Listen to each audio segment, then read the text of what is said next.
இயேசுனுடைய அன்பை ருசித்த மனுஷன் எந்த பாடு வந்தாலும், எத்தனை போராட்டம் வந்தாலும், என்ன பிரச்சனைகள் வந்தாலும் இயேசுவை ஒருபோதும் மறுதளிக்க மாட்டான், ஒருபோதும் கைவிட மாட்டான்.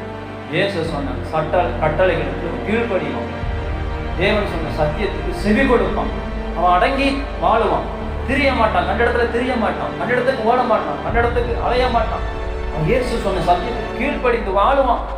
அவன் தேவனை பற்றி அறிந்திருப்பான், தேவனை பற்றி புரிந்திருப்பான், தேவ அன்பை பற்றி அறிஞ்சிருப்பான், தேவ அன்பை ருசித்திருப்பான். அதனால தேவனுடைய அன்பை விட்டு ஒருபோதும் ஓட மாட்டான். நானும் நிறைய டைம் ஓடிடலான்னு தான் நினைச்சேன்.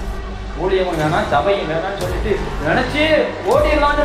கண்ணுக்கு தெரியாத செல்லு எடுக்கக்கூடாது, எந்த ட்ரெஸ் எடுத்துடக்கூடாது, எங்க பார்த்தாலும் ஓடிடும். கேரளாவுக்கு நான் யோசிப்பேன், கேரளாவுக்கு போமா, ஆந்திராவுக்கு போமா, இல்லை எங்கேயாவது கண்ணுக்கு தெரியாத யாரும் பார்க்காத இடத்துக்கெல்லாம் போவோமான்னு தான் யோசிப்பேன். குடும்பத்தில் சில சூழ்நிலைகள் வரும்போது யோசிப்பேன், யாரும் நம்மளை டச்சப் பண்ணக்கூடாத அளவுக்கு தூரத்தில் ஓடிடணும் அப்படிதான் நான் யோசித்தேன். ஆனால் சில டைம் ஆவியானவர் சொல்லுவேன், சில டைம் மனசு சொல்லுவேன், சில வசனமும் எனக்குள்ள அப்படியே ஒரு படமாக வரும், வார்த்தையாக வரும்.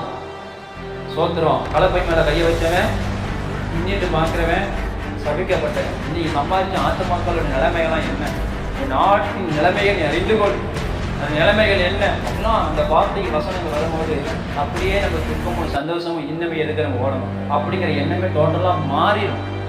இந்த ஊழியத்துக்குள்ள வரும்போது தான் தெரியும். இப்போ தேவனுக்கு மகிமை உண்டாகட்டும். அந்த தேவனுடைய அன்பை ருசித்து மனுஷனால சும்மா இருக்க முடியாது. வைராக்கியம் கொடுப்பான், ஜனங்களிடத்துல இயேசுவை பற்றி அறிவிப்பான். ஆமென், ஹல்லேலூயா. பிடிச்சிருந்தா லைக் பண்ணுங்க, கமெண்ட் பண்ணுங்க, ஷேர் பண்ணுங்க. மறக்காம நம்ம சேனலுக்கு சப்ஸ்கிரைப் பண்ணுங்க, பக்கத்துல உள்ள பெல் பட்டனை கிளிக் பண்ணுங்க.